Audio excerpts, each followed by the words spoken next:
Considering the heavy implication that the Bleach anime will return, I feel like it's time to get into the spirit of the show, and do a video on it. So yeah, top 5 Bleach fights. Also, I am a bit of a weeb, so I did read the manga, so if anyone is scared about spoilers for the story which might appear in the anime, I'd suggest not to watch. But if you don't give a shit, or you read the manga, then sit down and enjoy. Also, a bit of a heads up, any anime clips will be altered just because Japan seems to have this thing with striking down my videos, even though they don't deserve it. So yeah. Little warning. Also, I'm only doing one character per fight to make things easier. Got it? Good.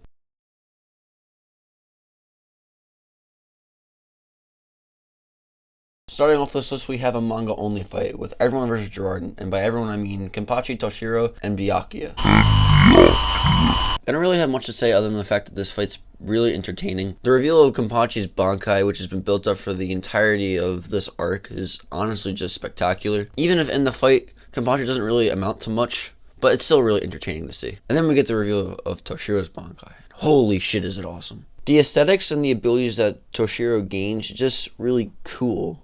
Do you get it? That was an ice pun. It was a fun... Oh, okay. Anything with Toshiro and Kenpachi on screen is honestly a delight, so just to see them take center stage and just body Gerard is really entertaining. You also have a lot of clear tension considering that Gerard is one of the Schutzstaffel who serve directly. However, this fight isn't perfect. Gerard is pretty boring. This Thor-looking motherfucker has no distinct personality unique to himself. Like, his only personality is, I serve God. Because of this, the only real emotional connection we have with this fight is, oh, I hope these characters don't die. And to make matters worse, Byakuya is in this fight. Mind you, Byakuya is coming off of a loss where he ended up looking like this at the end of the fight. And the fact that he's semi-important to the defeat of Gerard is really mind-boggling, especially when considering he should have been fucking Renji. God damn it, Tite Kubo! What an incredibly underrated fight this is. For some reason, no one really talks about this fight, and I don't know why.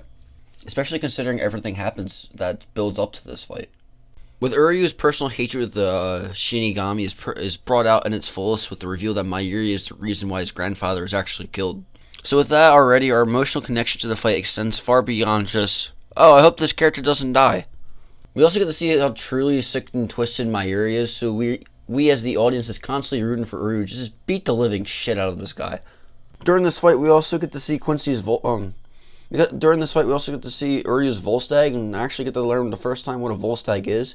And this is the first time we ever see a Bankai. With all this already intact, plus with great art and spectacular choreography, it just makes for a wonderful fight. The only issue I have is that Orihime's presence during the beginning of the fight kind of messes with the tone. However, they kind of get rid of her really early, so it's not even that big of an issue.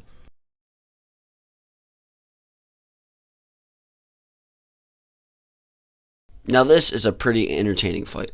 Now many manga readers may actually be surprised that I'm including this fight and not the fight between Yuha and Yamamoto. However, the reason behind that is actually very simple. Ichigo is a delight to see on screen, and every interaction he has with Yuha is both fun and entertaining. I don't really like Yamamoto that much.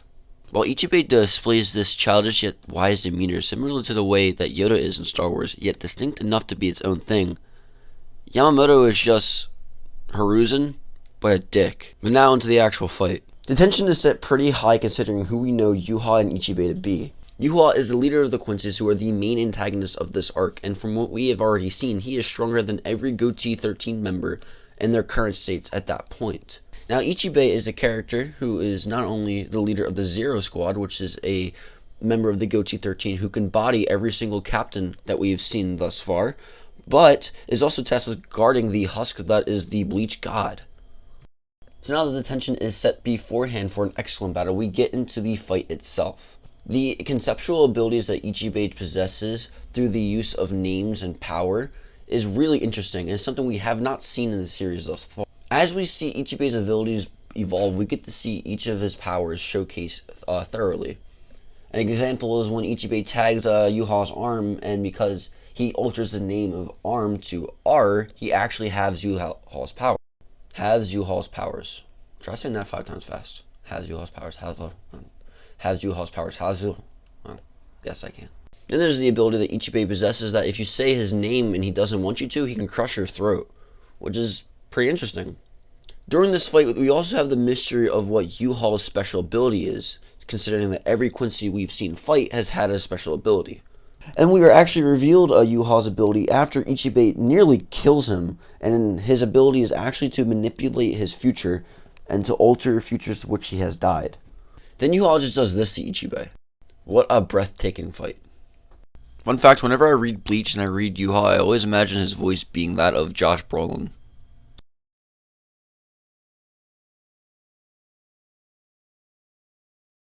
You knew this fight was going to be on here, and you're an anime-only viewer, then you probably thought this fight was going to be number one, but it's not. But before I get into why number one is so much better, let me explain why this fight is so good. For number two, I guess. Before I move on, I'd like to be clear that I am talking about the entirety of the Ichigo versus Ukiura fight, and not just the Vassalorte section of the fight. Because honestly, even the beginning of the fight has some really good moments that are worth mentioning. For starters, this battle has a lot of build-up, considering the whole point, at least of Ichigo within this arc, is to save Orihime, and Ukiura is the one who's been guarding Orihime. And Ichigo and Ukiura have clashed multiple times throughout this arc, with Ichigo basically getting bodied every single time.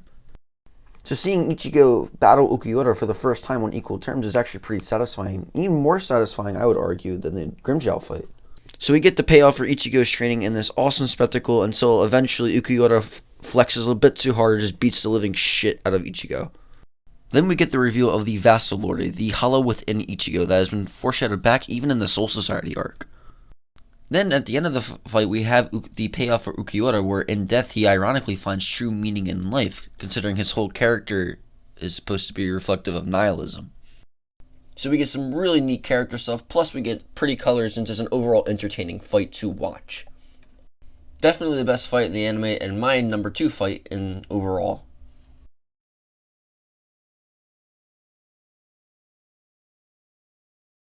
Now, if I had to pick a favorite character in Bleach, it would be Gin. But if I had to pick a second favorite character, it would be Kisuke. Every time Kisuke is on screen, the reader just has an amazing time. Let me get to my boy Askin right here. This Jared Leto looking motherfucker is the best new addition to the Bleach cast from the newest arc. Period. A major problem I have with the Stern Readers as a whole is the fact that most of them lacked a distinct personality to make them their own unique characters. However, Askin is the only individual to possess such a distinct character, at least to come out of the Quincy's. Askin is calm, relaxed, lazy, but also kind of trolly and likes to mess with the people he fights with. It's like if Shikamaru and Hisoka had a baby. And with Askin presenting a unique ability involving poison, it's really interesting to see Kisuke try to overcome this ability. Then we get the big daddy of Bleach reveals. We get to see Kisuke's Bankai for the first time, and holy shit is it awesome. Then we get some Grimmjow action in this fight, and it's just awesome. Like, everything in this fight is just enjoyable. Definitely my favorite fight in Bleach. Thank you guys for all watching my video. Hope you guys all enjoyed. Let me know in the comments if you want me to do more anime/Bleach related content. And as always, until next time.